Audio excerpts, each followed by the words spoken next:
My wealthy father said, "If you marry that poor man, forget about your inheritance." I married him anyway. My husband smiled. "We don't need their money." 1 year later, my father arrived for a business meeting and froze when he saw my husband sitting in the owner's chair. I simply smiled. My father set his coffee cup on the table and said, "If you marry that poor man, forget about your inheritance."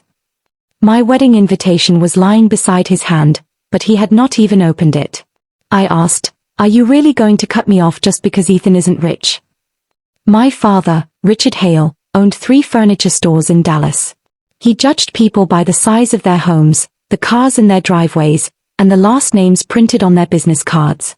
"He drives an old pickup truck," Dad said. "He rents an apartment, and he works in a warehouse. Ethan develops logistics software." Dad laughed. "Not everyone running a company from a laptop is a businessman." My mother, Linda, stood silently beside the kitchen island. I looked at her, hoping she would say something, but she lowered her eyes. Dad pushed the unopened invitation toward me. "Cancel the wedding. I'll buy you a downtown condo and make you vice president of the company. And if I marry him, then you won't receive a dime of my money." I stood up. My coffee had gone cold. "Fine." He smiled. "Good decision." I picked up the invitation. "I'm marrying Ethan. You can keep your inheritance." I walked out of the house and got into my car. The gas gauge was almost empty. Ethan called before I had even left the driveway. "What did he say?" I told him everything. He stayed quiet for several seconds. "If you want, we can postpone the wedding." "Is that what you want?" "No. But I don't want you to lose your family because of me." I looked through the windshield at my father's enormous house. "They aren't losing me because of you. They're losing me because of his pride." Ethan spoke calmly. "We don't need their money." 6 weeks later, we were married at a small venue outside Austin. We had 40 guests. Ethan's sister arranged the flowers, one of his friends handled the music, and we served barbecue at the reception. Dad did not come. Mom arrived alone, sat in the last row, and left before the family photographs. That night, I received a short text from Dad. "You made your choice." I did not reply. After the wedding, Ethan and I lived in his 2-bedroom apartment. His pickup really was old.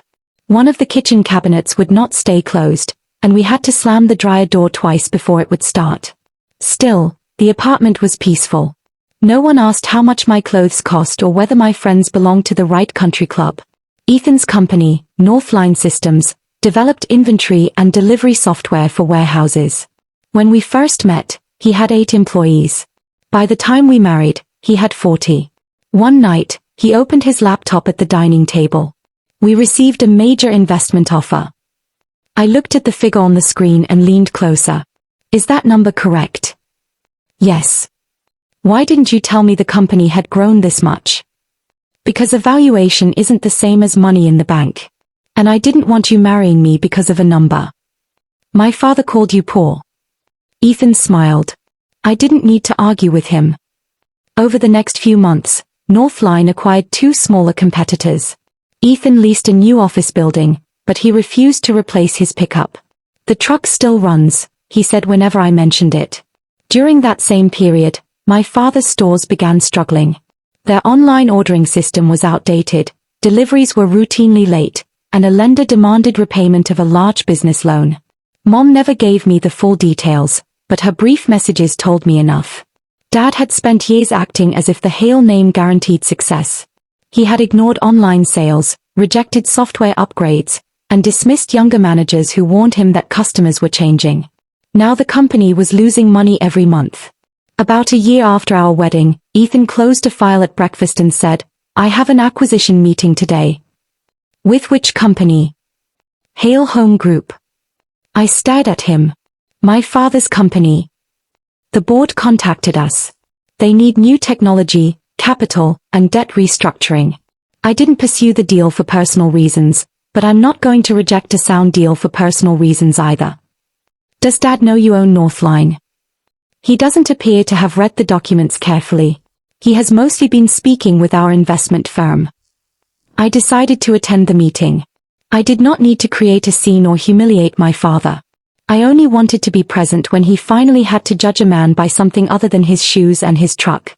Northline's boardroom was bright and simple.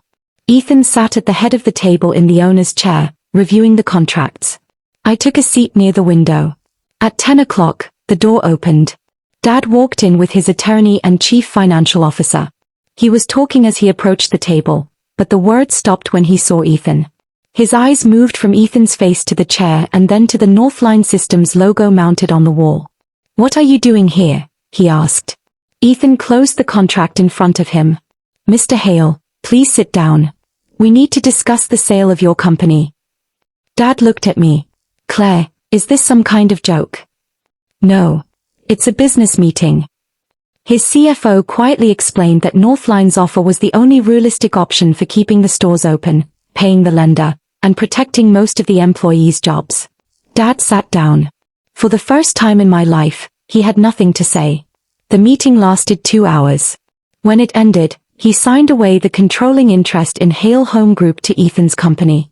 Under the agreement, Dad could remain as a consultant for 6 months, but he no longer had final authority over a business he had controlled for decades. After signing the last page, he looked at me. "Did you arrange all of this to humiliate me?" I closed the file in front of me.